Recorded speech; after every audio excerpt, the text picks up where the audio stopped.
Ser podcast.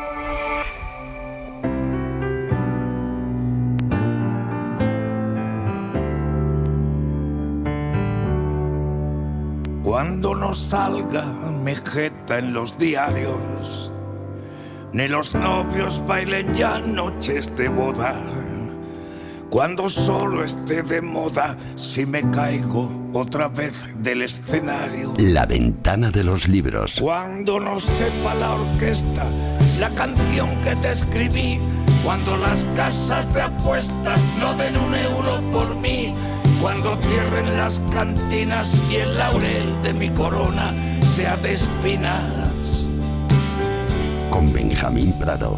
aún voy a guardar un último vals para ti. A ver, el del último vals, Benjamín Prado. Buenas tardes. ¿Qué tal? ¿Cómo estás, amigo? Muy bien. ¿Qué tal? Muy bien. Emma Vallespinos, buenas tardes. Hola, Buena ¿qué tal? tarde, ¿qué tal? Javier Sagarna, director de la Escuela de Escritores. ¿qué tal? Hola. Muy Hoy buenas. tenemos final mensual Pues sí, de nuestro efectivamente. concurso Relatos en Cadena. Hoy se juega una de las plazas para la gran final. Sí, vamos avanzando y avanzando Sí, y sí, ya. avanzando, ¿eh? Con esto ya son 5. Solo quedan 5 más. Tú estás esperando solo a ver la próxima semana cuántos relatos han llegado. Di la Hombre, verdad. ¿A Tiene, que sí? tiene muy ¿A que buena sí? pinta. Pues Tiene bueno. muy buena pinta. Así que vamos a ver con qué noticias vengo el lunes que viene. Muy bien. ¿Habéis ido al cine últimamente? ¿Habéis visto alguna peli? A ver, Emma dice que sí. Sí. ¿Qué has Adivina. visto? ¿Qué has visto, Hamlet? Sí. ¿Has visto Hamlet? Pues yo he visto una que me ha gustado mucho que se llama Antes. ¿Ah? Que es una historia que hicieron durante la pandemia, todavía rodada de manera increíble con teléfonos móviles, en que hay diferentes actores. Una historia la protagoniza Arturo Valls, otra la protagoniza Alberto San Juan, bueno, es la última cosa que hizo, creo, Verónica Echey, que poco después falleció, y me ha gustado mucho, la verdad. Yo he estado viendo la última Me gusta serie mucho. en la que participó Verónica Echey, Ciudad de Sombras, Sí. con Isaac Ferriz. Sí, está una serie entretenida, ¿no? Pero Sí, sí. cine... Pues esta me gustó mucho, la verdad. ¿Y tú, Javier? Pues yo la verdad es que he tenido sesión infantil más que otra cosa. Así que no puedo decir que haya leído nada, que haya visto nada nuevo últimamente. Pregunto lo del cine porque estos días atrás tuvimos aquí además la alegría de poder felicitar a Oliver Lash en directo el día de la nominación de Sirat para los Oscars de Hollywood y tal. Y resulta que de las 10 nominadas a Mejor Película, de las 10 hay 4 que están basadas en novelas. O sea que hoy la ventana de los libros es una ventana teñida o mezclada o contaminada, cada uno que utilice la expresión que prefiera, de cine. Vamos a asomarnos hoy a 2 de estas historias. La primera, Hamlet, dirigida por Chloe Zhao y que ha recibido 8 nominaciones, barbaridad, está basada en la novela homónima de Maggie O'Farrell, que ahonda en el duelo por la pérdida de un hijo, en este caso el de William Shakespeare y su mujer Agnes. Cuéntame una historia. ¿Qué historia quieres? Una que te emocione. ¿Es cierto que lo sabes todo sobre una persona tocándola aquí? No todo. No todo. Bueno, y la otra es todo un clásico, Frankenstein, adaptación de Guillermo del Toro de la historia de Mary Shelley, que escribió con 18 años y que ha obtenido en esta edición de los Oscars 9 nominaciones. Eres la locura volviendo a tentarme. No puedo morir, ni puedo vivir solo. Sabes que creé algo verdaderamente terrible. No algo. Alguien. Creaste a alguien. Me creaste a mí. Aunque sea el rompecabezas que soy, pienso y siento. Tengo una única petición. Crea a otra como yo. No es tan sencillo, no es tan fácil, pero bueno. ¿Habéis visto ya las dos, alguna de ellas? No, yo ninguna de las dos. ¿Y tú, Emma? Las dos. ¿Tú has visto Hamlet? ¿Y Sí. qué? A ver. No puedo ser muy objetiva, ¿vale? Porque no es mi novela favorita de Maggie O'Farrell, pero sí es una de mis autoras Pero favoritas. hablaste muy bien de esa novela en Sí, su sí, momento. sí. No, porque claro, para mí- yo te confesé que la había dejado Claro. y la dejé. Pasa en que su hay momento. alguna novela suya que me gusta más aún, Ya. pero me gusta muchísimo y para mí Ajá. fue la puerta de entrada a su literatura. Y la historia, bueno, íbamos a llorar todos, eso se sabe, aquella sala de cine era un mar de lágrimas y me gustó mucho. Ahora es curioso cómo se ha puesto de moda poner a autores y autoras de protagonistas de historias. Es decir, en España tenemos a Luis García Jambrina, unas detectives protagonizadas por Unamuno, otras por Fernando de Rojas, hay una serie que protagoniza Jane Austen, hay una serie... se ha puesto, bueno, novelas protagonizadas por Shakespeare, por Cervantes, es una moda ya casi, ¿no? Bueno, y Frankenstein. Yo Frankenstein sí la he visto, a mí sí me gustó mucho. Sí. Una cosa, una explosión de color, de no me gusta llamarle monstruo, pero sí, entendámonos, la criatura, digamos. El alguien. El alguien fantástico. Yo siempre digo que Frankenstein es como la literatura, porque si lo piensas muy bien, es un libro que todo lo que más importa de él es lo que no dice, ¿no? O sea, si lo miras desde el punto de vista médico, digamos, es una majadería, ¿no? Uno que coge allí cadáveres, pero si empiezas a hablar del deseo de inmortalidad, del miedo al qué va a pasar después, ¿no? Y de aquella idea que decía Elias Canetti, ¿no? Que decía, la muerte es un horror, pero ¿con qué podríamos sustituirla? Pues si lees Frankenstein parece que sustituirla con la inmortalidad no era una gran idea tampoco. Sí, por eso es tan difícil además las adaptaciones, ¿no? Yo creo que Frankenstein, casi todas sus adaptaciones han tenido problemas. Esta no lo sé, por eso tengo muchísimas ganas de verlo. A mí me ha gustado mucho, la verdad, pero en fin, mira, vamos en fin. Esta tarde hemos invitado a dos editores, a Luis Solano, de Libros del Asteroide, el sello que edita Hamnet en castellano, y a Joaquín Palau de ARPA, que ha publicado una de las ediciones más recientes, del mes de septiembre, quiero recordar, de Frankenstein o el moderno Prometeo. Ambos están escuchando desde los estudios de Radio Barcelona y les incorporamos ya a la ventana. Luis, Joaquín, buenas tardes, buena tarde. Buenas tardes. Hola, ¿cómo estáis? ¿Qué tal? Bien, muy bien. A ver, ¿quién quiere empezar con lo de las adaptaciones? ¿Habéis visto, por cierto, las pelis? ¿Alguno o alguna? Yo he visto ¿Tú eres Luis o Joaquín? Yo soy Joaquín y he visto Frankenstein. ¿Y qué te ha parecido? Me ha gustado. No, sí, me ha gustado. A mí me gustó, sí, a mí me gustó. La película tiene muchas cosas atractivas, es una muy buena película, pero se separa bastante de la novela. Pero bueno, eso es legítimo y el director de la película puede hacer lo que le parezca con el guión. Pero la verdad es que se separa mucho y yo creo que no son comparables. Creo que es comparar un tomate con una mandarina.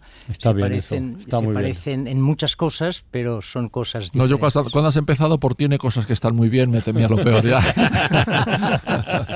No, es que yo vengo a hablar de mi libro. ¿Y tú, Luis, has visto Hamnet, la peli? He visto Hamnet y a mí me ha gustado, pero coincido plenamente con Joaquín, que yo creo que en este caso debe ser parecido, que es muy distinta a la novela, porque de hecho el final difiere bastante y la historia se amplía. Lo que sí es verdad es que Hamnet es una novela seguramente muy difícil de adaptar y a mí esta adaptación me ha gustado, también seguramente porque la autora es co-guionista de la película y la veo muy fiel al espíritu del libro y a lo que el libro le transmite al lector. Creo que es parecido a lo que el libro le transmite, a lo que la película le transmite al espectador. Hamnet se publicó, quiero recordarlo, en castellano en enero del 21. Lleva desde entonces 24 ediciones, creo que son, más de 200.000 ejemplares vendidos. Yo creo que es de esas novelas que se contagian por el entusiasmo de un lector a otro. Mira, este pasado viernes, en la biblioteca de Hoy por Hoy, con Ángels y con Antonio, una oyente, Araceli, ya sabéis que los oyentes llaman y no que recomienden, donan libros a la biblioteca de Hoy por Hoy, y Araceli dijo esto. ¿Qué tal, Araceli? ¿Qué libro nos donas tú? Pues yo quiero donar un libro que está bastante de actualidad porque creo que este fin de semana se estrena la versión cinematográfica.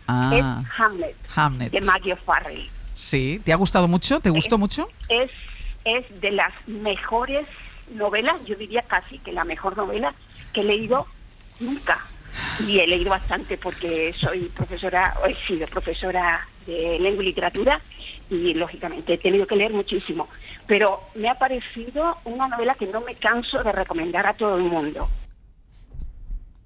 El entusiasmo, Luis, ¿cómo cuenta a la hora de mejorar la distribución del libro? Qué bien, Araceli, la verdad, qué alegría que me habéis dado. Sí, Hamnet es un libro que conectó desde el primer momento con los lectores. Yo creo que tiene mucho que ver con los sentimientos que la autora consigue transmitir, que también yo creo que es un poco la tesis que hay en el libro, porque la tesis que, pese a ser una novela ambientada en el 16, el dolor de unos padres por la muerte de un hijo es igual de duro o era igual de duro en el siglo XVI que en el siglo XXI. Y yo creo que eso es bastante así. Y ese dolor por la muerte de los hijos, y además, ¿no?, una madre muy fuerte que también está muy presente en la película, porque la actuación de la protagonista es extraordinaria, es una de las cosas que yo creo que más mueven o más conmueven a los lectores del libro, y que hace que con muchísimos lectores funcione y con otros como tú, en cambio, No, Carlos, que, Luis, pero ¿qué me pudo ocurrir a mí? No pasa nada. No, ya sé que no pasa nada, si no, pero joder, y con Emma lo hemos hablado muchas veces y tendré que retomarlo algún día. Lo que pasa es que como vas pum, con 20 cosas, pero lo intenté porque me lo dijo ella, y venga, y métete y léelo.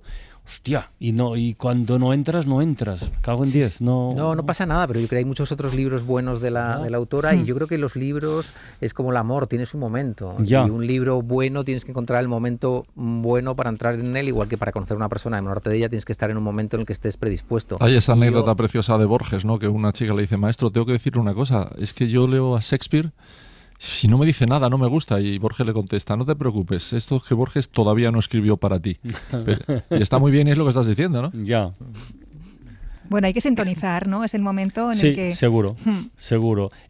Joaquín, el otro día, Mara Torres, que vendrá dentro de un ratito aquí a charlar con nosotros, decía que Frankenstein, la novela, que era un libro complicado de leer. ¿Tú dirías que es complicado o a partir de qué edad te recomendarías que está bien leer Frankenstein?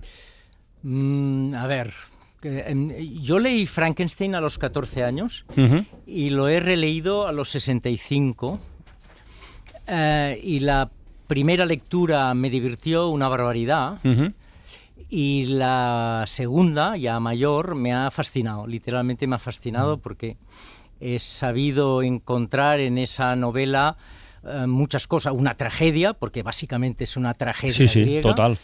Es también una novela de aventuras, es una novela de ciencia ficción, al menos para muchos es, digamos, una avanzadilla del género de la ciencia ficción. Es muchas cosas a la vez esa novela. Yo no creo que sea difícil de leer. Lo que sí es verdad es que en función de la edad o de lo que esperes de ese libro, te puede dar simplemente entretenimiento, o una montaña de sugerencias filosóficas en muchos casos, pero también sociales, psicológicas. O sea, es un libro que tiene muchos registros, un libro ideal para que lean jóvenes bachilleres, por ejemplo. Yo ya le añadiría otra cosa. A mí siempre me ha parecido que es un poema. Es un poema en prosa, cosa que no es rara, lo escribe teniendo a un lado a Lord Byron, al otro lado a Shelley, ¿no? Pero tiene la manera en la que está escrito, es casi como un poema en prosa, ¿no? Esa cosa que tiene tan atmosférica, tan nublada, tan bonita, ¿no? Pero no todos los libros envejecen bien, y esta es una historia publicada en 1818. Sí. ¿Qué la hace tan contemporánea aún, Joaquín? Mira, yo diría que los temas que aborda, yo qué sé, por ejemplo, el tema de la muerte, porque es verdad que el Víctor, el protagonista, está obsesionado por la inmortalidad y que la creación de vida, ¿vale? Pero toda la novela es un rosario de muertes, y la muerte es un tema que nos afecta constantemente, incluso hoy. El afán de inmortalidad de algunos millonarios entronca mucho con esto. Es el tema de la amistad, el tema de la soledad y de la amistad. No sé si tenéis en la cabeza el argumento de la novela, pero esta novela empieza con un capitán de barco que se encuentra Víctor. Lo rescata. Es un tipo que escribe a su hermana cartas diciéndole: lo que yo anhelo es encontrar un amigo. Pero es que es lo mismo que anhela encontrar el monstruo. El monstruo lo único que anhela es tener pareja, es tener amigos, es una gran reflexión sobre la amistad, es una gran reflexión sobre la discriminación, el miedo a lo extraño. Él es muy feo, es efectivamente un ser repugnante, pero su mente nace bondadosa en realidad. Él se convierte en malvado porque es infeliz, él lo dice así: yo soy malvado porque no logro ser feliz. Pero, en fin, hay una miríada de cuestiones. El tema de la identidad, constantemente preguntarse quién soy yo, cómo puedo... El tema de ¿cómo diría yo?, del doble. Porque Víctor, el Frankenstein, y por cierto, hay mucha gente que no ha leído la novela, que se cree que Frankenstein es el monstruo. Y no. Bueno, sí, porque en realidad Víctor deviene monstruoso y es un fiel reflejo. O sea, el monstruo real y el monstruo que deviene, que es que es Víctor, son un espejo, se dialogan constantemente y se reflejan el uno en el otro. Y yo creo que una lección que deja la novela, que está muy de actualidad, es que cuando creas un monstruo, el monstruo te termina atacando a ti también, ¿no? Sí. Ojo. Efectivamente. Oye, permitidme un segundo, entre Frankenstein y Hamnet, nos acaba de aterrizar una noticia de última hora. Caen las primeras cabezas, lo puedo decir así, ¿no? Sí, por la crisis de Rodalies, de las cercanías en Cataluña. Edu Hernández, buenas tardes. ¿Qué tal? Buenas tardes. Sí, tenemos ya confirmados los 2 primeros ceses por esta crisis ferroviaria. El primero de ellos es el responsable de Rodalies, nombrado por Renfe. En este caso es Josep Enric García Alemany. En el caso de Adif no tenemos todavía confirmado el nombre de manera clara, pero sí sabemos que es el responsable de tráfico del gestor de infraestructuras de España. Bueno, hace muy poquitas horas el Gobierno de la Generalitat había más que sugerido que sí, que alguien tenía que asumir responsabilidades por el caos ferroviario en Cataluña, que recuerdo, insisto, no es de hoy, ni de ayer, ni anteayer, sino que lleva mucho tiempo acumulándose y ahora no ha hecho otra cosa que estallar. Pues nada, cualquier novedad nos vas contando, Edu. Hasta luego. Luis y Joaquín no habéis ido en tren hoy, ¿no? No os ha dado el caso. En moto. Fíjate, antes ha dicho una cosa Benjamín hablando por seguir con Frankenstein un momentito, has dicho, Frankenstein es la literatura, ¿no? Has dicho, sí. Vale. Es que hace una semana se asomó a esta ventana de los libros María Fernanda Treviño, una de las libreras de la Pérgamo de Madrid, y nos decía precisamente esto. Yo con la peli tengo mis reservas, la verdad. Creo que, bueno, las adaptaciones cambian y cada quien tiene su ojo, pero Frankenstein es la gran novela. O sea, en la librería hablamos mucho hablo mucho yo por lo menos. Esta cosa de, si tuviera que rescatar un solo libro en un incendio, sería ese, ¿sí? Porque estoy convencida, y que me linchen si hace falta, pero estoy convencida que a partir de ese libro se puede volver a escribir toda la literatura. Vale, ya está. Después de más alto, pero no más claro. Luis, como editor de Maggie O'Farrell, para los oyentes que nos están escuchando y quieran empezar a leerla, a ella, ¿Hamnet es un buen comienzo o tienes alguna otra alternativa? Hamnet es un magnífico comienzo, pero estando en tu programa, yo creo que y sabiendo que a ti no te ha gustado Hamnet, yo creo que habría que dar otro. Y seguramente Emma coincidirá conmigo en cuál es, después de Hamnet, nuestra novela favorita, que yo creo que es la de los dos, tiene que ser Aquí.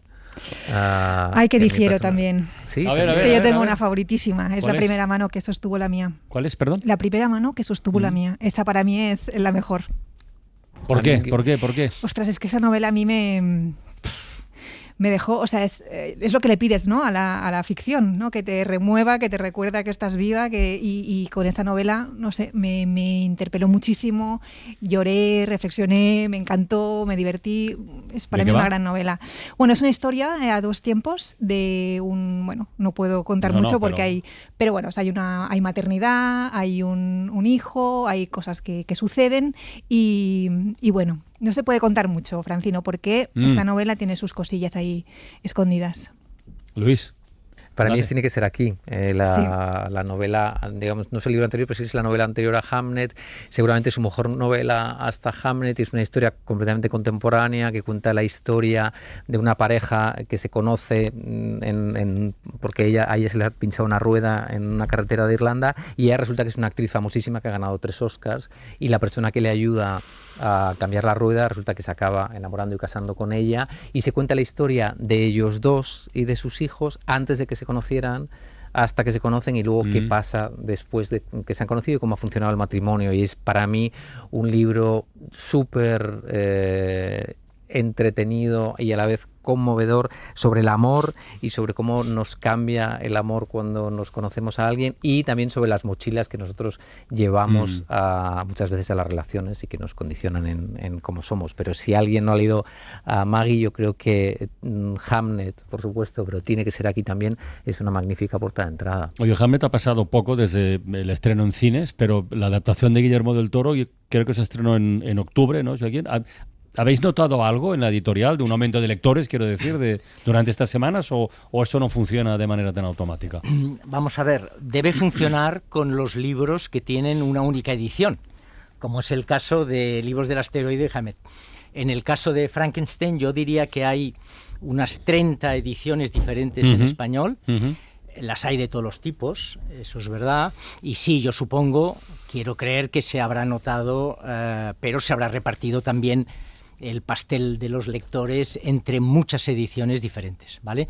En nuestro caso sí lo hemos notado, pero no lo puedo comparar porque la hemos sacado hace 4 meses, con lo cual no tengo punto de comparación. Pero me consta que hay muchas ediciones y que todas, las principales, han tenido reediciones, porque he visto en la librería fajas y topos con nuevas ediciones, etcétera. Y la verdad es que la oferta de Frankenstein... ¿Qué son topos, Joaquín?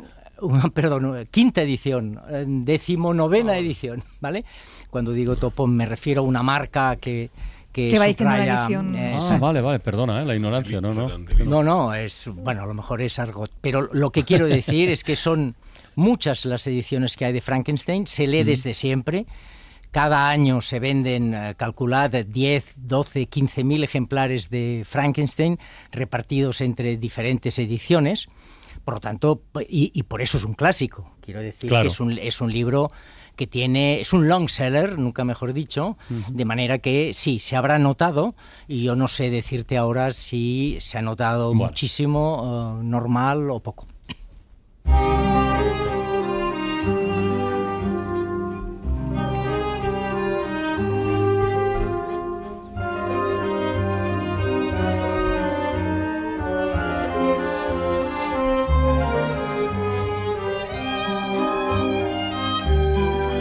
La banda sonora de Frankenstein, candidata también al Oscar. La escuchamos un poquito y luego seguimos hablando de libros.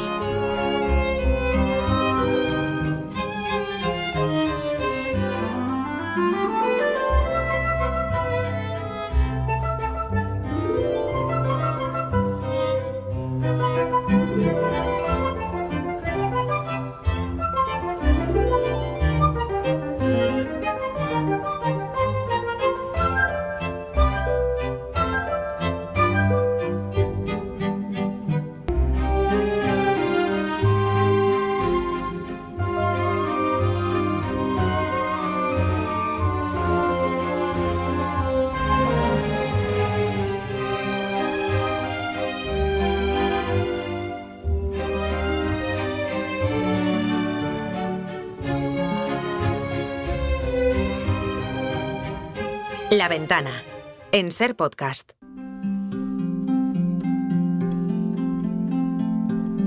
My Robin to the greenwood will go, where the oak and the ash and the briars do grow.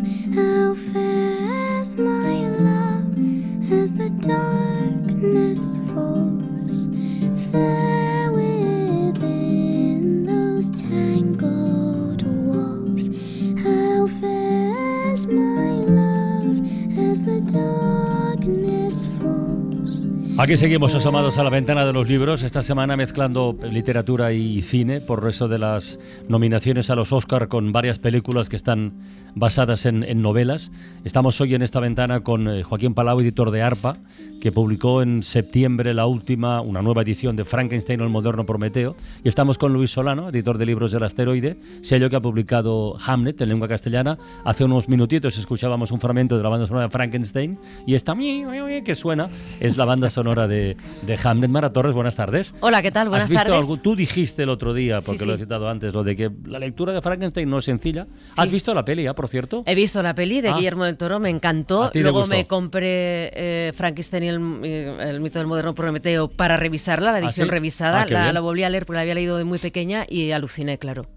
Me encanta, ya lo dije, que el mito de Frankenstein sí ha perdurado hasta hoy en día, es por muchos motivos, pero la lectura es una lectura compleja. Eso hay que tenerlo en cuenta, sobre todo quienes hemos visto la peli de Guillermo del Toro y estemos esperando algo parecido. Necesita su tiempo. Por ejemplo, en ningún caso, el editor lo corroborará, es que hay un rato que me he perdido, no habla de Frankenstein, sino de un engendro. Pero si lo lees con detalle y leyendo entre líneas, es una maravilla. Es una de las novelas que más me han fascinado. ¿Hamlet la has leído? Año. ¿Hamlet? No. No has visto la peli ni has leído la novela. No, lo tengo pendiente. No. Bueno, pues nada, no pasa nada. Está por el acantilado, por Libros al Asteroide, ¿no? Libros del Asteroide, está Luis, su editor. Bueno, pues estamos hoy recomendando estas lecturas, pero Benjamín Prado, como siempre, tiene más. If there's anything that you want, if there's anything I can do, just call on me and I'll send it along with love from me to you. Luis y Joaquín, meted baza cuando queráis, que los micrófonos siguen abiertos. Dale, Benja. Mira, como homenaje a Laura Piñero y sus cartografías. Sí. Un arte que se está perdiendo. ¿Qué formato se ha inventado Laura? Sí. ¿Qué formato? Sí, y que recupera una cosa tan bonita como la correspondencia entre personas, que a veces era una manera de biografía o autobiografía troceada de alguna manera. Mira, la editorial Galaxia Gutenberg publica Cartas a Teresa, de Jorge Guillén, uno de los maestros de la generación del 27, cartas con su hija, donde cuenta muchísimas cosas. Bueno, quiero recordar, por ejemplo, que Jorge Guillén se va después de la guerra, durante la guerra, de hecho, en el año 38 se va al exilio, está en muchísimos sitios, en Estados Unidos, en Latinoamérica, dando clase, y es el primer premio, él vuelve porque es el primer premio Cervantes de la historia, el del año 1976, y cuando le dan el premio Cervantes, él le manda a su hija una carta diciendo: creo que esto significa que en España por fin ha cambiado algo, es el momento de volver, y vuelve. Bueno, muchísimas cosas. Ya va a ver a Rafael Alberti a Roma, dice, pues está todo el día pintando cosas raras, dice, ¿no? Le va a ver Dámaso Alonso allí, bueno, él tiene mejor relación con Dámaso que con Alberti, con Bergamín, los exiliados españoles, con la familia de Lorca, las preguntas continuas sobre cómo van las cosas en España, cómo va su obra, si alguien las lee y demás, ¿no? Bueno, a mí me ha gustado mucho esta copiosísima Cartas a Teresa de Jorge Guillén, que recupera ese noble arte de la correspondencia. With love from me to you. ¿Y la segunda? Oh, je voudrais tant que tu te souviennes des jours heureux où nous étions amis. En ce temps-là, la vie était plus belle et le soleil plus brûlant qu'aujourd'hui. Dale, Benjamín. Decía Jorge Semprún que solamente apoyándonos en la razón volveríamos a ser la Europa culta que alguna vez fue la envidia del mundo y el ejemplo del mundo. Me temo que es un buen momento para recordarlo. Pues sí. Y entonces está muy bien que la editorial Tusquets haya sacado este libro que se llama Vivir es resistir, que reúne 3 conferencias de Semprún sobre el filósofo Husserl, el historiador Mark Bloch y el escritor George Orwell. Pero sobre muchas más cosas, porque ahí va a hablar de su experiencia terrible en los campos de concentración, de su experiencia como Federico Sánchez, el gran buscado por la policía franquista durante tantos años. Y bueno, con esa idea de que existió, fue ministro de Cultura, hay que recordarlo, con Felipe González, existió ese intelectual culto, comprometido, que luchaba por una Europa de la cultura, de la razón, de la filosofía, que es justamente la que está intentando destruir el trumpismo desde Washington.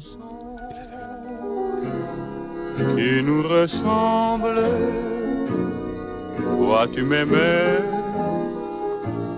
et je t'aimais, nous vivions tous. Luis Solano, Joaquín Palau, lo ha dejado votando Benjamín, vamos a intentar rematarla. El estado de la cultura ahora mismo, en vuestra opinión, como editores que sois, de 0 a 10, ¿qué nota le pondríais? El estado de la cultura en España, por ejemplo, y no hace falta que hablemos, que también se puede, de una Europa basada en la cultura y la razón, como decía Semprún, pero el estado de la cultura, la salud de la cultura en España, hoy de 0 a 10, ¿cómo la puntuamos? ¿Cómo la puntuáis?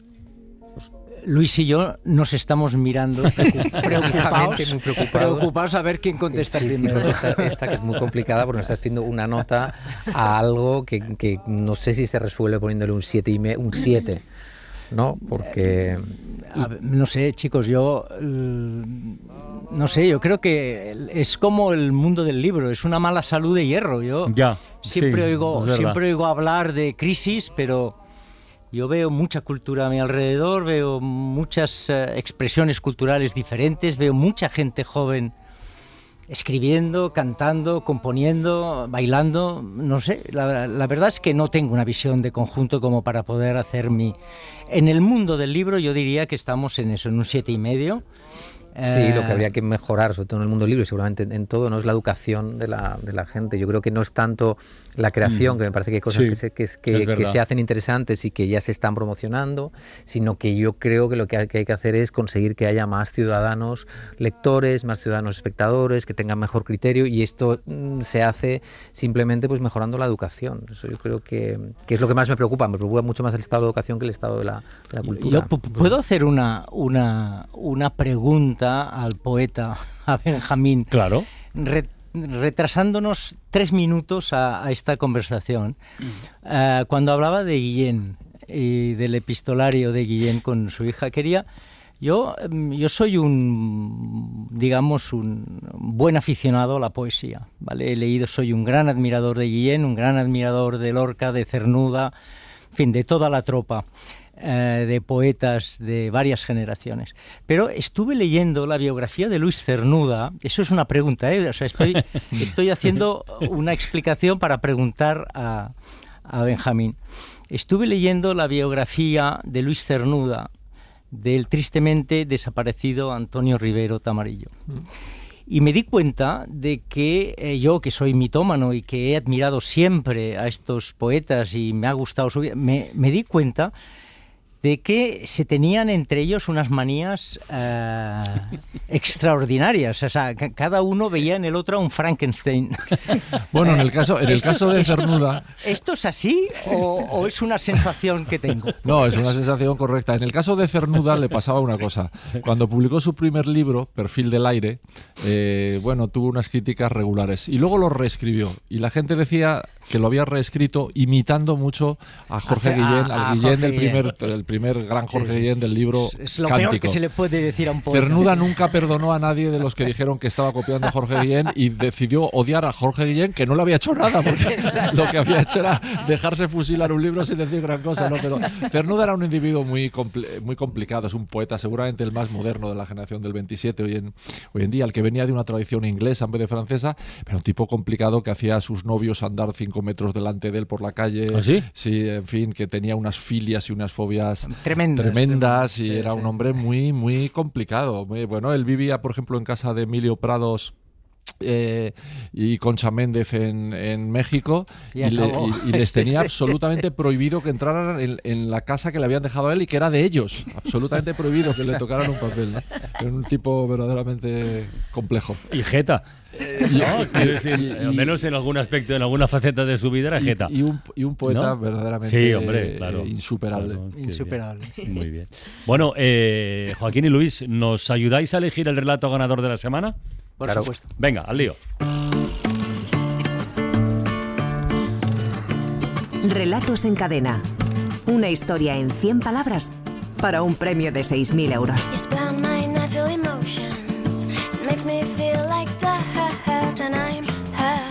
Hoy es tarde de Champions, que hoy tenemos final mensual. Por cierto, recuerdo que tenemos ya 4 clasificados para la gran final, que son Miguel Ángel Arques, con El placer de una buena cerveza, ganador en septiembre; Gabriel Urchiuoli con La tribu caníbal, ganador en octubre; Arantxa Enjuto con Algo inacabado, finalista y ganadora de noviembre; y Plácido Romero con Herencia, ganador del mes de diciembre.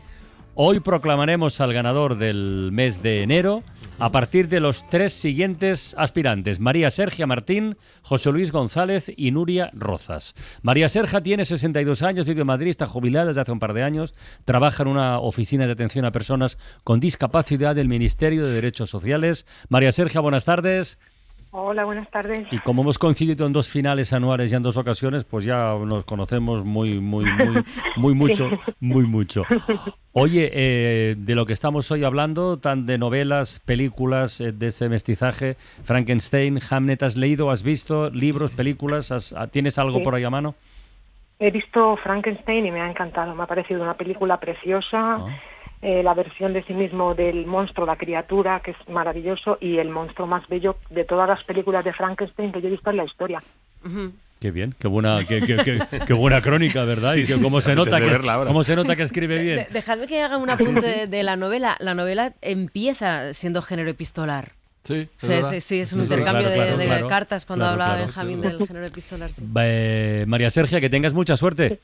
Muchas gracias. ¿Vale? José Luis González tiene 56 años, vive en Pozuelo del Arcón, en Madrid, es abogado y trabaja en el Departamento de Recursos Humanos en una multinacional y es finalista mensual por primera vez. José Luis, buenas tardes. Hola, buenas tardes a todos. ¿Qué tal? ¿Cómo vas? Pues bien, aquí estoy. ¿Nervioso? ¿Y de los Oscars estos literarios qué? ¿Frankenstein, Hamlet, Pues- has visto algo o todavía no? Pues mira, directamente no os puedo aportar nada. Sí tengo la mejor de las recomendaciones de mi esposa Carmen, Ajá. que me dijo de la novela que era encantadora y de la película que era muy interesante, pero aún no le he podido hacer caso y leer o ver una u otra. Tiempo para, no te preocupes. ¿Qué estás leyendo ahora? Que también nos gusta comentar esto con los finalistas. ¿Qué tienes entre manos ahora mismo? Pues sigo empezando con mi mazurca para dos muertos de que Cela. tengo encima de la mesilla de noche. Lo comentaste, Y sí. bueno, estoy en ello. Sí. Muy bien, José Luis. Que tengas mucha suerte, amigo. Venga, muchas gracias. Y la tercera finalista es Nuria Rozas, que tiene 52 años, es de Gijón, trabaja de ama de casa. Nuria, buenas tardes, hola. Buenas. Tengo que preguntarte de entrada, el otro día estuvimos muy tristes aquí en La Ventana porque hablamos con uno de los fundadores de Tipos Infames, la librería de Madrid que estaba a puntito de cerrar, y sabemos que en Gijón, otra librería de referencia que es La Madriguera, también ha cerrado hace muy poquito, no sé si, supongo que la conocías, ¿no? Esta semana, exacto. Hombre, sí. O sea, lo hemos visto en medios y tal. La verdad que a mí, pues no es de mi zona, la conozco porque, Ajá. bueno, pero yo vivo en otra zona de Gijón y entonces pues no era de ir allí a comprar, Bueno. pero sí. Abren unas, cierran otras, es una lástima, la verdad. Da bastante penilla. De los Oscars estos literarios, ¿tienes algo que aportar? ¿La peli, las novelas? ¿Has leído? Pues la has visto? peli me está apeteciendo un montón porque os oigo hablar a todos de ella, la verdad. Yo me he quedado con el blanco y negro casi. Y el joven Frankenstein y esto, y Bueno, claro, pero será nada que ver. buenísima. Perdona, el jovencito Frankenstein. Eso, Frankenstein. Eso era maravilloso. Yo me quedé un poco pasada de moda, creo. Tendré que renovarme un poquito. ¿Sabéis si está el jovencito Frankenstein en alguna plataforma? Debe estar, ¿no? Sí, seguro. Me acaban de entrar unas ganas enormes de... Ya sabes. Y la original, la de Robert Wise, está bueno. Yo lo he visto hace poco. Sí, es una maravilla. no, yo quiero ver esa, la del Igor. Esa, yo quiero ver esa. La joroba que paga el vaya, ¿no? Nuria, que tengas mucha suerte. Gracias. Venga, vamos a dar lectura a los relatos y luego a votar, a ver qué pasa. Venga, el primer relato finalista, el de María Sergia Martín, se titula Cosas sin importancia. Por si una noche decide devolvernos lo que se llevó, nunca cantamos la puerta. Más que por esperanza, por rutina. Desde que el mar se tragó a mi hermano, cada ola trae algo distinto. Un zapato, un diente, un mechón de pelo, cosas sin importancia. Esta noche la puerta se abrió de golpe. Entró un niño empapado. Tenía sus ojos, pero distintos. Hizo un amago de sonrisa y extendió la mano. En la palma sostenía un puñado de barro negro. «Dice el mar que esto es tuyo», susurró. El barro cayó al suelo. Buscó hueco entre mis pies y al tocar mis tobillos comenzó a morderme como si me reconociera. ¿No? Oh, tremendo, ¿eh? Menuda historia y cómo poco a poco nos va, o sea, va dejando indicios al principio de que algo pasa, todo eso que trae el mar que no la deja tranquila a la narradora, ¿no? Y luego esa escena final con el niño llegando, ese barro que sube y muerde los tobillos, me parece una imagen demoledora, terrorífica por una parte, Sí. pero por otra parte de esas que lo cuentan absolutamente todo y que vamos a tardar en olvidar. Muy bien. Segundo relato, lo firma José Luis González, se titula Intolerancias.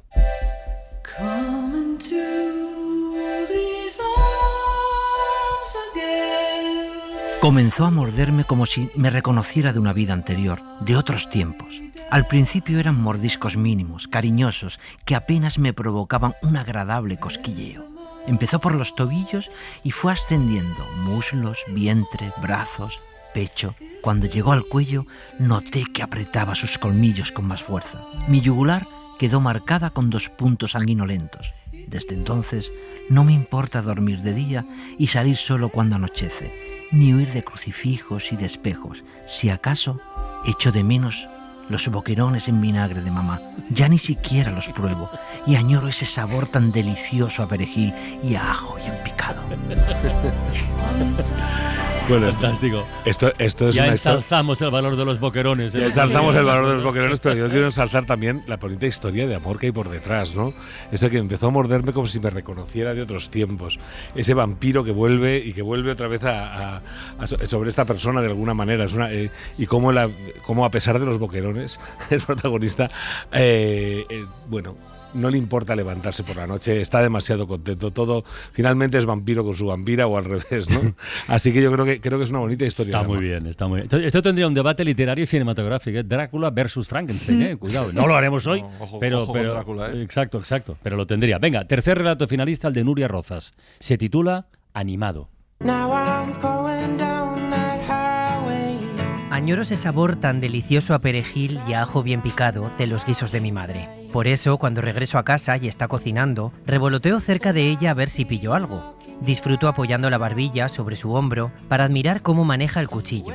Sin embargo, ya no le gusta que le haga esas cosas. Ahora, en cuanto me acerco, se quita enseguida el delantal y le dice apenada a mi padre: ya está aquí otra vez la corriente de aire. Buah, sorpresa, pero bien preparada, ¿no? Porque además dice que revolotea y todo eso. Y la verdad es que da mucha pena, ¿no? Da mucha pena este relato. Es un relato sobre la ausencia estupendo. Y bueno, solo destacar, tenemos 2 fantasmas y un vampiro. Sí, no está mal. ¿Quién da más? Y son 3 relatos maravillosos, ¿eh? Pero hay que elegir uno. Los finalistas ya han votado. María Sergia, ¿tú por quién has votado?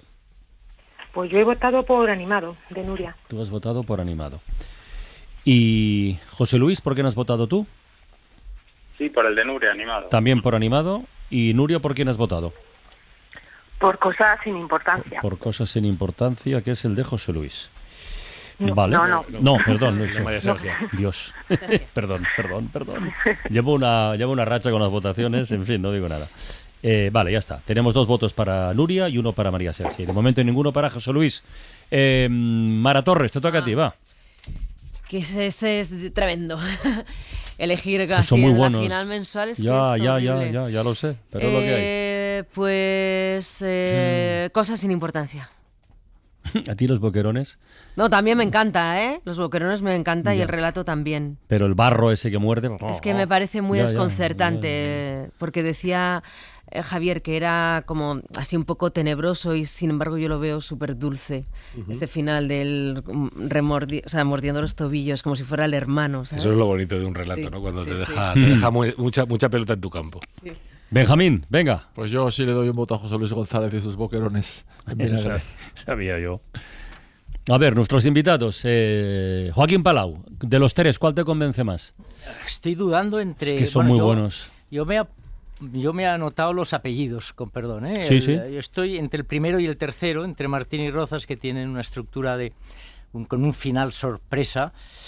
Yo me inclino al final por Martín, por el primero de los 3. Cosas sin importancia. Muy bien, Cosas sin importancia.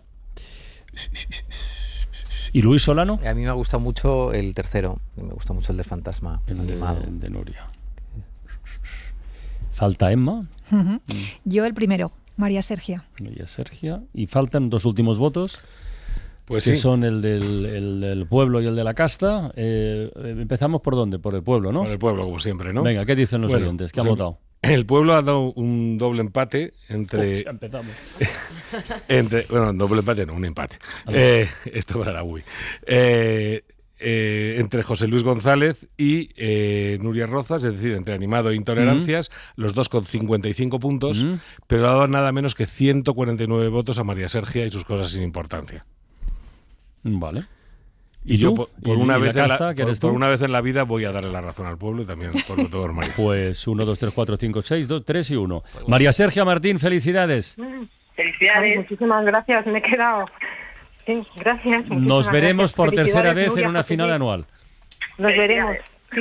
Muy bien, gracias. José Nuria, Luis y Nuria, grandes relatos, enormes. Venga, muchas gracias. Venga, hasta pronto. Javier, recuerda deberes para la próxima semana, va. Bueno, pues ya está aquí otra vez la corriente de aire. El huracán, lo que dije yo. Es una historia de un huracán, un relato sobre un huracán. El huracán de relatos que vamos a tener el próximo jueves con un poco de suerte. Que porque tienes un tiempo hasta para mandar sus microrelatos hasta... Respira. A ver, que me lía. Vale, pues nada, ya está aquí otra vez la corriente de aire. Tienen hasta el próximo jueves a las 12 de la mañana para enviar sus microrelatos a través de la página web de la Escuela de Escritores, escueladeescritores.com.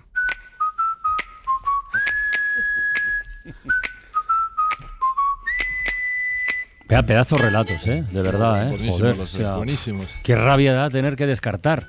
O sea, qué rabia da. Las finales mensuales nos lo... Estamos ya con la luz del faro Sí, encendida. sí. Mara Torres, venga. Hacemos el faro sencillo. Sencillo.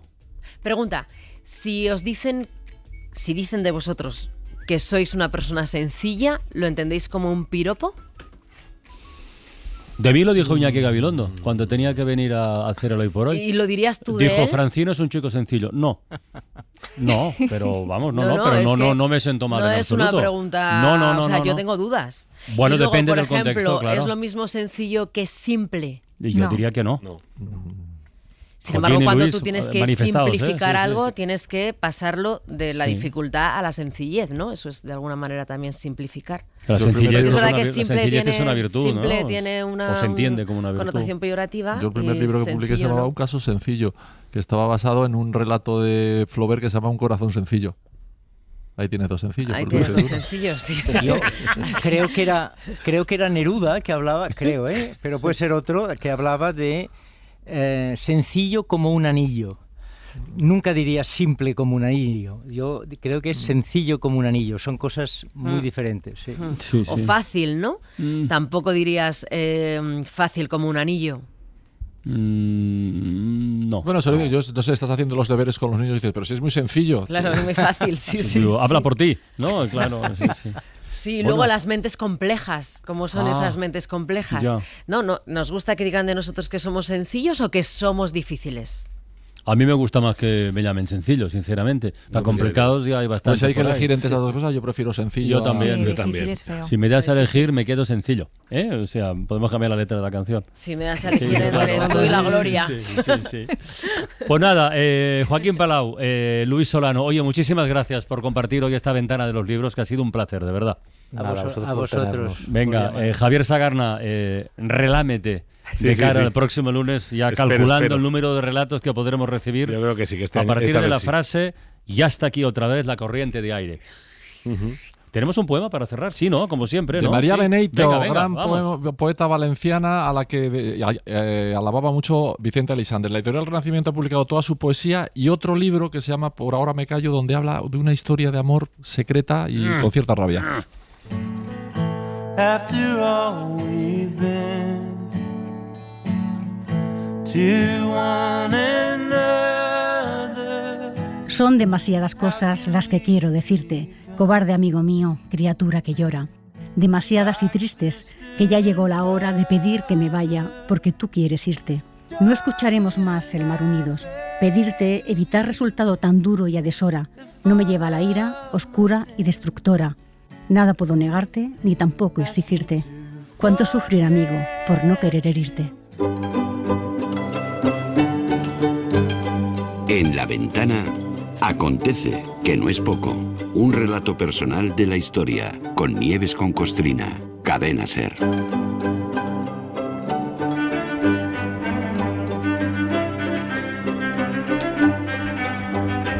Hola Nieves, buenas tardes. Buenas tardes, Carlos. Mira, hoy abrimos semana apuntando a uno de los centros neurálgicos de la historia, los mapas. Los mapas. Bueno, yo diría incluso que el mapamundi, la bola del mundo.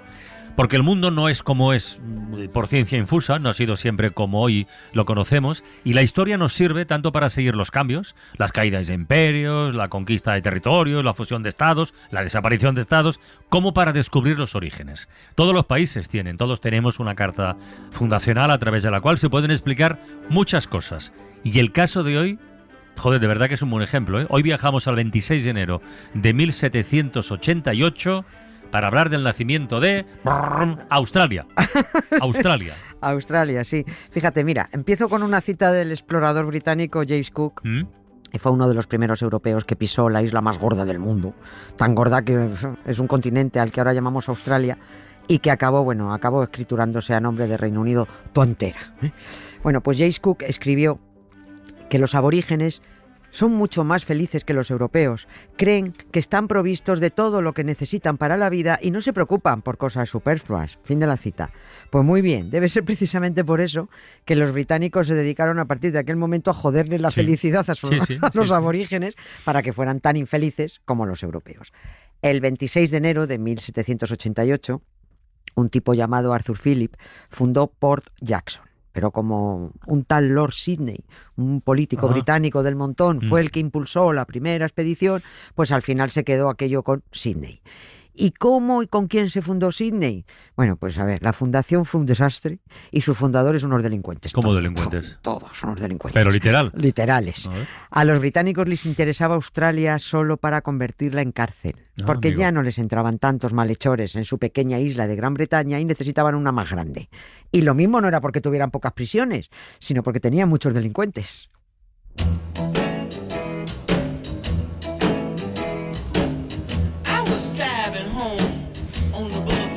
One night, when I spied a guy over on the corner, bumming all alone. Now as I passed him by, I heard him holler out, "Hey!" I slowed down to see what he said. He hollers, "By any chance, are you going my way?" I said, "Why, sure, baby, hop on in and give me a cigarette." O sea, podemos decir, volviendo a lo del literal, podemos decir sin riesgo de equivocarnos que los primeros colonos de Sydney eran todos delincuentes. Prácticamente. Todos. Sí, ¿pero y por qué había tantos en Gran Bretaña? ¿Qué pasaba ahí? ¿O qué pasa? Aclaro antes una cosa. La Fundeo recomienda que a los de Sydney los llamemos sydneyeses. ¿Sydneyeses? Eso es lo que recomienda la Fundeo. Suena fatal. ¿Qué quieren que les diga, señores de la Fundeo? Suena fatal. Pero sydneyanos tampoco, ¿no? O Sydney... yo qué sé. Bueno, los de Sydney. Los de Sydney. Ya está. Bueno, pues había tanto delincuente porque cualquier cosa estaba penada con cárcel. Hasta robar una sardina por hambre. Y el problema en aquellos finales del siglo XVIII en Reino Unido era la extrema pobreza de los británicos. Eran obreros miserables y explotados por la revolución industrial que acababa de arrancar sin piedad y que ni trabajando de sol a sol se ganaba prácticamente para comer.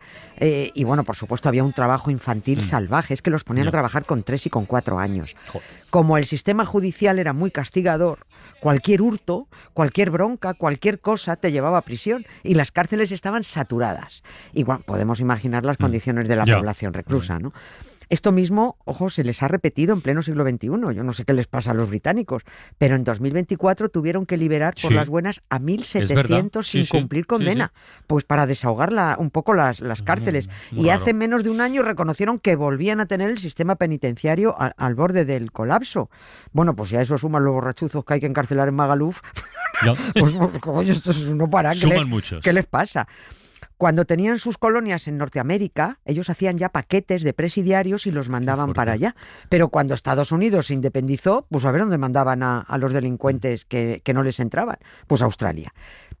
Y por cierto, antes de nada, es una tonta, pero bueno, animo a que busquen un mapa de Australia, tiren una línea recta en su mitad, ¿verdad? Qué curioso, tú lo has visto, de norte a sur, y verán a la derecha la cabeza de un gato y a la izquierda la cabeza de un perro. Sydney está entonces en la parte de la cabeza de gato. Está en la cabeza de gato, está a la altura de la naricilla, debajo de los ojos. Bueno, pues irse hasta allí a finales de aquel siglo XVIII por gusto, pues no, ni en broma. Está muy lejos. Como Japón. Está más lejos que Japón, porque Australia está más para allá. Si ya nos pilla lejos hoy, pues imagínate. Hasta donde se conocía, Australia era inhóspita, había unos bichos raros que en vez de andar daban saltos, otros que parecían el producto de una noche loca de amor de un castor y una pata, o de un pato y una castora, da igual. Si los británicos querían colonizar aquello, tenía que ser llevando a gente forzada. Y así fue como Australia se decidió que fuera un territorio de deportación y los primeros colonos, pues claro, unos delincuentes. Pero claro, aquello es que es muy grande y solo podían empezar a instalarse por la parte que conocían, que fue la zona de la cabeza de gato. Claro, la zona de la cabeza de gato, porque por la zona de la cabeza de perro estaban moviéndose los holandeses y otras gentes, y británicos que también pasaban, otros británicos que pasaban por allí. La primera expedición colonial la compusieron 11 buques y 6 de ellos iban hasta la bandera de presidiarios, hasta arriba. Se fueron tan contentos a un lugar que llamaban Botany Bay, que es el primer lugar de Australia al que había llegado James Cook 18 años antes. Y que bautizaron así porque eso era un vergel. Una maravilla. Y ese era el destino que se eligió para instalar la primera colonia penal en Australia. Pues no tan mal para los presos, ¿no? No, sí, aparentemente. Ni tan mal. Sí, pero vaya destino desastroso, porque allí, salvo plantas a lo loco que no servían a los humanos, pues no era tierra fértil, no había agua potable. Y los barcos no podían entrar en la bahía porque además embarrancaban. Un desastre. Retiro lo dicho. Oye, pero en cualquier caso, ¿no pudieron consultar a Cook? Si Botany Bay era un buen sitio para instalar una colonia. A él no. ¿Por? Porque ya se lo habían comido los nativos. A Cook se lo comieron los nativos en las Islas Sandwich, que es un buen sitio. Te veo venir. Hombre, que es un sitio ideal para comerse a alguien, las Islas Sandwich. Bueno, el delito, ahora son las Hawái. El delito está en que fue el botánico de la expedición de Cook, Banks se llamaba el tipo, que a este no se lo comieron y pudo regresar a Inglaterra, y este es el que hizo un informe favorable diciendo que Botany Bay era guay para instalarse. Mucha vegetación, muy variada. A ver, este tío de fotosíntesis, el botánico este iría muy bien, pero de todo lo demás iba fatal. La expedición, con todos los presos a bordo, y en qué condiciones, tuvieron que tirar un poco más al norte, no mucho, solo un poquillo más, subiendo por la naricilla del gato, y ahí encontraron el lugar que creyeron perfecto, que era Port Jackson, la actual Sydney. Bueno, las condiciones en las que viajaban los presidiarios desde Inglaterra a Australia las podemos imaginar. Pues sí. O no sé. Sí, podemos imaginarlas. Tenían que ser tremendas. Sí, yo creo, pero eso creo que deben ser inimaginables. Aquel viaje duraba meses y en las bodegas de los barcos iban hacinados hombres, mujeres, niños. No significa que los niños fueran con sus madres. Podían ser niños solos, porque es que también eran presidiarios desde muy pequeñitos. Con 9 años ya podían ser deportados. El aire puro lo respiraban los que iban, de tarde en tarde, cuando les permitían salir un ratito de la bodega, muy poco. Pero el trato era cruel, la alimentación era infame, escasa, porque además eran barcos privados que contrataba el gobierno, y cuanto más ahorraban, pues más ahorraban en comida, pues más ganaba el patrón. En las bodegas preferían convivir con los muertos y no informar de los que morían, porque así seguían llegando las raciones de comida. Las enfermedades, pues imagina, se propagaban entre aquella masa humana de forma descontrolada. ¿Quién se iba a preocupar de asesinatos y violaciones entre los propios presidiarios? ¿Y a quién le iba a importar que se murieran 8 u 80 en el camino? Pues con tirarlos por la borda, solucionado. Al fin y al cabo, pues eran delincuentes. Murieron cientos. Y las flemáticas autoridades británicas, que hicieron un mal cálculo. Cuando llegaran a instalarse en Australia, ¿quién iba a construir la colonia? Hombre, yo supongo que los propios presidiarios, ¿no? Los delincuentes. Es verdad que si llegaban hechos polvo o llegaban tan pocos, ahí teníamos un problema, o tenían. Vamos, por eso digo que el cálculo con los pies, esa fue otra ruina, estos cálculos, ¿no? Como la de Botany Bay. Parece que los british piensan poco antes de tomar decisiones, no sé, les pasa de siempre, mira el Brexit. Eso ocurrió cuando llegó aquel primer contingente con presidiarios a Port Jackson, que la mayoría se había muerto en el camino, que otra parte importante estaba enferma o muy débil para levantar ni un pico o una pala, pero aún así tuvieron como pudieron que construirse refugios de mala muerte, pero para sobrevivir, porque estaban a la intemperie y aquello estaba lleno de bichos de los que pican y muerden. O sea, no tenían suministros, ¿de dónde sacaban la comida? El tal Arthur Phillip, el jefe de aquella primera expedición que fundó Port Jackson y que ya de paso se nombró gobernador, andaba desesperado porque no tenía suficientes hombres para trabajar ni alimentos que darles. La condena en Australia a los que deportaban allí era entre 7 y 20 años de trabajos forzados. No está mal. Claro, pero era fácil que murieran antes de conseguir la libertad para empezar a moverse libremente por Australia, porque de volver a Inglaterra, claro, de eso ni hablamos. A ver qué hombre o mujer o niño cuando cumpliera condena tenía dinero para pagarse un pasaje de vuelta. Tenían que quedarse allí. Y las mujeres, pues imagina, para sobrevivir la única salida era la prostitución. En fin, que el señor gobernador pidió ayuda a Gran Bretaña diciendo que no podía con aquello, que mandaran suministros, pero mientras no paraba. Antes de responder a nada de esto, venga a llegar presidiarios y más presidiarios, casi todos débiles, enfermos. Bueno, el plan de deportaciones estuvo a punto de abandonarse.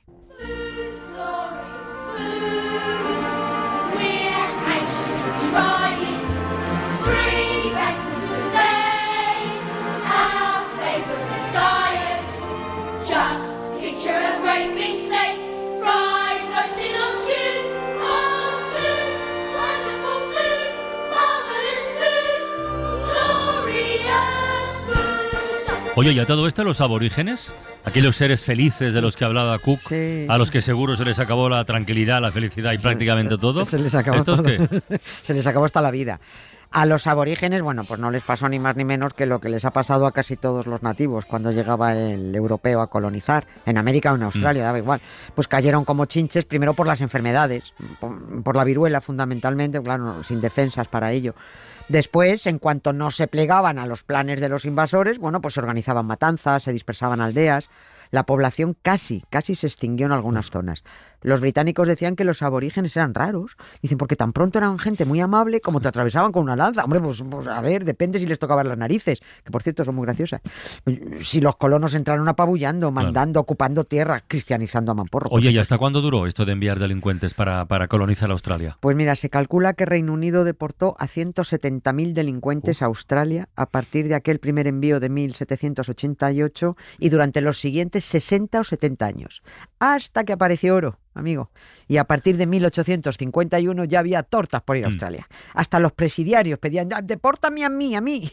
Y así, a base de una inmensa colonia de presidiarios y de la masacre de aborígenes, se pusieron los cimientos de Australia, poquito a poco, que no parecen los cimientos ideales sobre los que edificar una nación, pero bueno, porque ya se ha consolidado además siendo racista y con el gusto por las deportaciones. Acuérdate cuando estuvimos mencionando aquí, a raíz del tema de las martas y la inmigración y todo esto de españoles, que después de la Segunda Guerra Mundial, que pegó un bajón la población de Australia, unos por muertos, otros porque se fueron del país, lanzaron aquella campaña de repoblar o morir, pero solo buscaban inmigrantes europeos blancos, porque los asiáticos del sudeste, que de esos tenían muchos, pero muy morenos, si esos no les gustaban, pese a ser una mano de obra muy baratita, y necesitaban deportarlos, sustituyéndolos por blancos europeos también baratitos, que ahí es cuando fueron engañadas por la España franquista las mujeres españolas que fueron a servir al hombre blanco australiano, las martas. Pues al igual que hicieron los británicos deportando delincuentes a Australia, ahora Australia está deportando a una isla en mitad del Pacífico a inmigrantes. Hasta la ONU les ha dicho ya que de qué van, que paren. Pero bueno, ya se sabe que lo que diga la ONU no va a ninguna parte.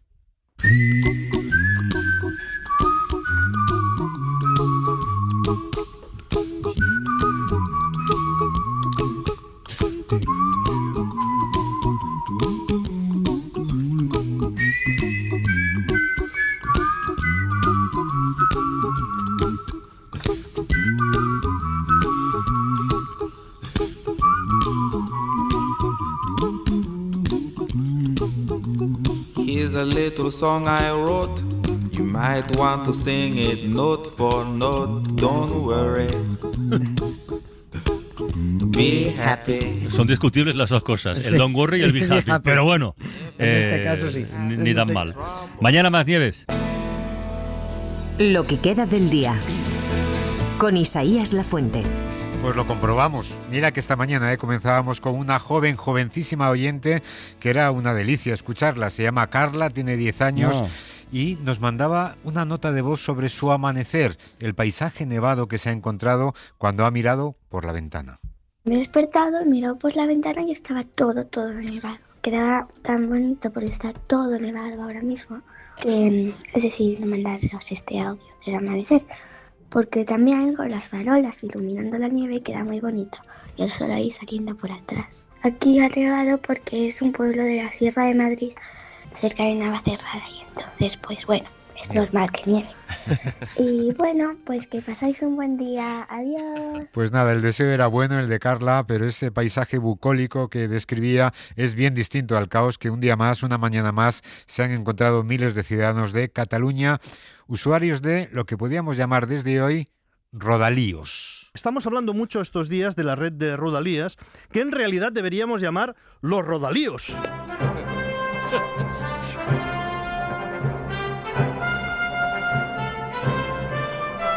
Y hay que valorar también cómo la red de rodalíos contribuye a hacer de cada día una aventura. Después de 2 días suspendido, el servicio de rodalíes se ha retomado a las 6 de la mañana. A las 6:30 ha quedado suspendido por una incidencia en el puesto de control que tiene Adif en la estación de Francia de Barcelona. A las 7 han dicho que esa incidencia estaba resuelta y que los trenes, por tanto, volvían a circular, aunque con retraso. Antes de las 7:30 han vuelto a decir que la incidencia regresaba y que los trenes, por tanto, se paraban otra vez. Ese era el plano general del caos y cerrándolo hemos escuchado en la radio a varios usuarios a lo largo del día. A Aarón, por ejemplo, con el que hablábamos de madrugada. Dijeron que venían los trenes, me subí a un tren y en la estación, la última estación que es Belviche, donde tenía que bajarme, no paró. Entonces ha venido acá y ahora no sé cómo irme ni a mi casa, que es en Sitges, ni al trabajo. Es un desastre. Yo hace 6 meses que vivo en Sitges y trabajo en Belviche. Ni un solo día he llegado a la hora. Ni un solo día ha llegado a la hora. Hemos escuchado también a Laura a mediodía, en hora 14. Pues sí, como cada día. He conseguido llegar, pero un trayecto que viene siendo ahora, con los retrasos, a lo mejor 1 hora y media o así, pues he tardado casi 2 horas y media en llegar al trabajo. Yo llevo 8 años cogiendo la misma línea, la R2, y todos los días hay problemas. Si no es para ir, es para volver a casa. Todos los días, porque es que cada día es una cosa. No te anuncian, suspenden trenes, no te dicen cuándo va a pasar el siguiente. Es una impotencia porque no puedes hacer nada. Y tienes que llegar a tu casa, tienes que llegar al trabajo y no tienes otro transporte alternativo. Y también hemos escuchado la peripecia de Antonio, que explicaba la situación con ironía y con una imagen que se entiende muy bien. No es normal que yo tengo pensado irme a mi pueblo a las 6 de la mañana y que yo estoy esperando 3 horas por aquí cerquita de la estación para poder irme, porque se supone que iban a restablecer la circulación y otra vez lo mismo. Esto es como un Kinder sorpresa, no sabes lo que te va a tocar. Bueno, eso era esta mañana, pero esta tarde el Kinder sorpresa pues seguía dando sorpresas, nos decía nuestro compañero Oriol Soler. Ahora mismo interrumpida la circulación de la R14, R15 y R16 entre Reus y Tarragona por problema en la infraestructura. También los trenes del AVE van más lentos entre Barcelona y Tarragona por una afectación en la Espluga de Francolí, y en Girona hace tan solo un rato se ha retomado la circulación de la R11, que estaba cortada desde hacía más de 2 horas. Y así hemos estado todo el día, y una de las líneas de las que nos hablaba Oriol era la R15, que es la que une la localidad de Falset con Barcelona. Esta tarde hemos hablado en La Ventana con su alcalde, Carles Brull, que nos decía que no es una crisis más, es una crisis enquistada desde hace muchos años. Esta línea R15 llevamos 35 años reclamando más inversión, reclamando mantenimiento, y está pasando todo lo contrario. Vamos perdiendo frecuencias de trenes, vamos cerrando estaciones, cada vez los trenes circulan más lentamente porque no hay el mantenimiento suficiente para poder circular a una velocidad adecuada. Cada vez tardamos más en llegar a Barcelona, casi 3 horas o un poco más. Y esta situación que nos contaba el alcalde y que nos contaban estos usuarios de Rodalías, pues tiene un contexto, y los datos nos lo proporcionaba esta mañana Pol Valero. En general, en España, un informe de la Autoridad Independiente de Responsabilidad Fiscal señala que en el país, entre 1990 y 2018, se invirtió 15 veces más en alta velocidad que en cercanías, a pesar de que los pasajeros de cercanías representan el 90% de los usuarios del tren en España. En Cataluña, en 2023, Adif ejecutó un 75% de su presupuesto para la alta velocidad en Cataluña, pero solo un 25% para la infraestructura de Rodalías. Ahora se está invirtiendo quizás un poco más, pero entre 2015 y 2023, Adif ha ejecutado solo 1/3 de las inversiones previstas y ha dejado de destinar más de 4.000 millones de euros. Esos son los datos que nos proporciona nuestro compañero. En este tipo de crisis siempre se piden responsabilidades, dimisiones o ceses. Bueno, pues a las 6:15 de la tarde, noticia de última hora. Nos acaba de aterrizar una noticia de última hora. Caen las primeras cabezas por la crisis de Rodalías, de las cercanías en Cataluña. Odio Hernández, buenas tardes. ¿Qué tal? Buenas tardes. Sí, tenemos ya confirmados los 2 primeros ceses por esta crisis ferroviaria. El primero de ellos es el responsable de Rodalíes, nombrado por Renfe. En este caso es Josep Enric García Alemany.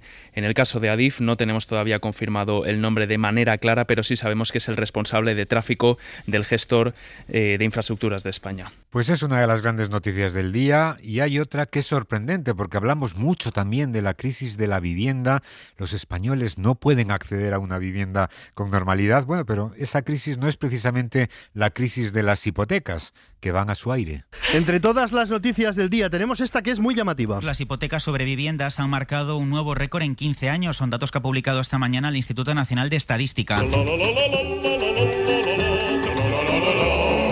Las hipotecas, récord de hipotecas, se compran más casas que nunca. Hemos batido récord de hipotecas. Ya lo decía Antonio Machado, hay un español que quiere vivir y a vivir empieza entre una España que alquila y una España que se hipoteca. Y hay un español que quiere...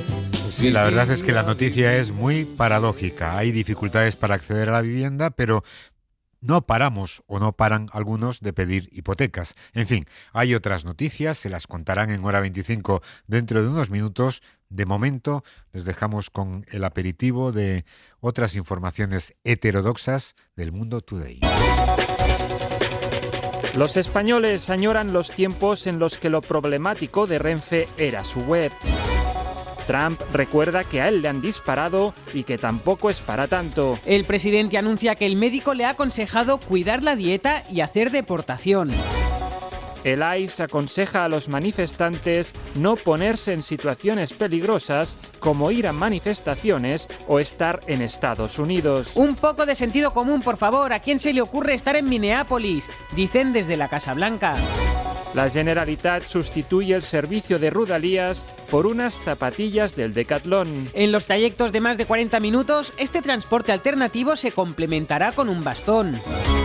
Y hoy Nieves con Costrina nos ha contado el germen de la construcción de Sydney en Australia, que los británicos, bueno, pues la pudieron levantar gracias a un montón de deportados delincuentes. Así que Sydney fue en primer lugar una gran cárcel. Una historia fascinante, como otra que hemos tenido en la ventana. Esta noche se estrena en 4 Madres robadas. Es un reportaje que nos acerca a la dura realidad de los bebés robados y al desgarro vital que dejó en miles de mujeres españolas separadas de sus hijos al poco de nacer. Es la segunda entrega del nuevo trabajo televisivo de Jon Sistiaga, Proyecto Sistiaga se llama, y recoge testimonios como el de Irene Meca, que ha estado esta tarde con nosotros en la ventana y nos ha contado cómo se enteró no de que era robada, sino de que era una niña adoptada. Mi padre adoptivo murió cuando yo tenía 3 años y ella se volvió a casar cuando yo tenía 11. Se casó con un señor que era un maltratador y en una de estas peleas yo me metí a defender a mi madre y fue que me escupió a la cara que yo era adoptada, que ni esa era mi madre ni el señor que yo lloraba tanto, que era mi padre, y así me enteré. Y ella no dijo nada, nunca me dijo nada. Nunca quiso hablar, nunca me contó nada. La única cosa que me dijo siempre, que había pagado 25.000 pesetas por mí, es la única cosa que le saqué. Así se enteró Irene de que era una niña adoptada y después ya sospechó e inició una carrera para saber, unas pruebas de ADN y un hombre que le dio la pista para seguir y una pista que le llevó a México. Hasta que de repente me pone en contacto con Luis Abadía, que es un loco del tema del ADN. Él me orientó y de repente me dice un día: Irene, este chico y tú tenéis los mismos bisabuelos, el chico de México y yo. Dice, es una pareja que migró de Ambite para allá. Entonces, a partir de ahí, encontramos una mujer que dio a luz el día 23 de marzo en Ambite. ¿Cuántas mujeres solteras iban a dar a luz en esos días en ese pueblo tan chiquitito? Y el alcalde nos ayudó, nos puso en contacto con familia de esos apellidos que venían en esa partida de nacimiento. Hicimos esa prueba de ADN también con él y justo al mes, me dieron los resultados y era absolutamente positivo. Y entonces empezó a buscar en Ambite, en un pueblo pequeñito, y allí obtuvo datos sobre su madre y resulta que no solo le robaron a la hija, sino que acabó en el psiquiátrico de Cienpozuelos. Se llevaron a la niña y la ingresaron a ella en Cienpozuelos. La ingresaron en Cienpozuelos y 2 años después mi madre murió. Yo he intentado buscar, porque tiene que haber una historia clínica, tiene que haber un ingreso, un tratamiento, tiene que haber cosas. Y yo lo único que he conseguido es un papelito que dice, murió a los 29 años de un edema cerebral. Punto. No hay más. La historia es tremenda y recuperar la memoria también. Nos ha dicho que saber es doloroso, pero también, en su caso, ha sido liberador. El dolor de descubrirlo está ahí, pero el dolor que has llevado antes mientras buscas es inmensamente más grande. Pero compensa porque yo desde el momento que he sabido quién soy, Yo te juro, siempre lo digo, que yo salí a la calle al día siguiente de otra manera, que yo piso diferente, que yo a cosas así yo no me hubiese atrevido nunca, jamás. Pero ahora lo que pienso es que yo no tengo que tener vergüenza de nada. Te pones nerviosa, lo pasas un poquito, pero yo no tengo que tener vergüenza. La vergüenza es de otros. Y ella fue descubriendo su propia historia y llegó un momento en que tuvo que contar la historia a sus hijas. Entonces todavía cuando ellas eran pequeñas les contó la historia de la adopción y esta fue la reacción. Cuando eran pequeñas, en el colegio, el psicólogo del colegio les pidió un árbol genealógico de la familia. Yo no dije nada en aquel momento, me fui al colegio a hablar con el psicólogo. Y le dije, me pasa esto, ¿qué hago? Dice, mira, fácil, coges a las dos, las sientas y les explicas. Hasta donde puedas. Se lo conté. Mis hijas me miraban con los ojos, yo más grandes no se los he visto en la vida. Y cuando terminé de contarles, Carla se me queda mirando y me dice, mamá, no saben lo que se han perdido tus padres contigo. En fin, Irene consiguió recuperar su identidad, consiguió recuperar la memoria de su madre y también sus restos, que después pudo enterrar con una lápida en las que esculpieron este mensaje a modo de epitafio. Descansa, madre. El camino hasta ti fue largo, pero nunca me rendí. Ahora sé que los milagros existen, porque siempre hay alguien que te ayuda a conseguirlos. La historia de Irene Meca, una de tantas, que podría contarse en un libro o en una película. Hoy hemos hablado de libros que acabaron siendo películas y que ahora compiten por un Oscar, y hemos hablado de dos concretas, Frankenstein y Hamnet, con los editores de ambas novelas en español, Joaquín Palau, editor de Arpa, y Luis Solano, editor de Libros del Asteroide, y los dos han visto las películas y coinciden. La película, eso es una muy buena película, pero se separa bastante de la novela, pero sí. Bueno, eso es legítimo y el director de la película puede hacer lo que le parezca con el guión. Y yo creo que no son comparables, creo que es comparar un tomate con una mandarina. Esto Hamnet y a mí me ha gustado, pero coincido plenamente con Joaquín, que es muy distinta a la novela, porque de hecho el final difiere bastante y la historia se amplía. Lo que sí es verdad es que Hamnet es una novela seguramente muy difícil de adaptar y a mí esta adaptación me ha gustado, también seguramente porque la autora es co-guionista de la película y la veo muy fiel al espíritu del libro. Pues son opiniones finas, cargadas de matices muy distintas a las que escuchamos en esta sociedad. La polarización no solamente nos lleva a cargar contra otro por el mero hecho de ser el otro, sino incluso a alabar o a pisotear a una misma persona según sople el viento. Néstor Gambetta, el colaborador futbolero y argentino de los especialistas, cree que eso es frecuente en el fútbol, pero también en otros ámbitos. Por ejemplo, en el fútbol es muy común que un día ensalcemos, ¿viste? Un jugador, lo subamos a los altares y al día siguiente lo matemos a conchadas, ¿cierto? Es cierto. Sí. Fuera del fútbol funciona igual. ¿En serio? Por ejemplo, Cuidado, Francino. No me toques a Francino. A ver, Francino. No, ¿qué pasa con Francino? No, ¿viste? Lo escucharon la semana pasada. ¿Escucharon a Francino? Sí. Estuvo fantástico. Sí. Estuvo repartiendo el juego, distribuyendo, dando paso aquí, allá. Un colaborador haciendo comentarios requete certeros, parecía que flotaba, bailaba con el micro, bailaba con el lavazón, pero también hacía comentarios punzantes, definitorios, estaba genial. Sí. Estuvo tremendo Francino, Francino, el dios de la sonda, el monarca de la radio, y ese Francino es colosal, su calidad de estrella no es normal, y lo queremos, y lo amamos, Francino que es el puto amo. Y bueno, ¿viste? Bueno, a ver, aquí Francino es como un ídolo, ¿no? Digo, es una crítica súper favorable, ¿no? Digamos que lo convertimos en una especie de dios ahora mismo. Vale. Es un semidios semana pasada. Y eso hoy lo vi flojo, sin energía, dubitativo. Francino, sí, estuviste dubitativo. Pisando huevos, Francino. Andás pisando huevos. Centrate, boludo. Estás en la chocha, Francino, estás desmotivado. Llevas el escudo de la SER aquí en el pecho. De la cadena SER, Francino. El escudo de la cadena SER. Hay que dignificarlo cada día. Y no te veo sudar el micrófono. Déjalo, retirate. Y ese Francino está acabado. Y no defiende los colores de la SER. Bueno, acabada del todo aún no. No, todavía no. Mañana espero que abramos juntos otra vez la ventana. Bueno. Y si hay que correr 500 millas y 500 más, pues también. Hala, un beso muy grande y mucho ánimo, como siempre. Adiós. Adiós. Para no perderte ningún episodio, síguenos en la aplicación o la web de la SER, Podium Podcast o tu plataforma de audio favorita. I'm gonna be the man who wakes up next to you when I go out Yeah, I know I'm gonna be the man who goes along with you. If I get drunk, well, I know I'm gonna be the man who gets drunk next to you. And if I heaver, yeah, I know I'm gonna be the man who's heavering to you. But I would walk 500 miles and I would walk 500 more to be the man who walked 1,000 miles to fall down at your door. When I'm walking, yes, I know I'm gonna be the man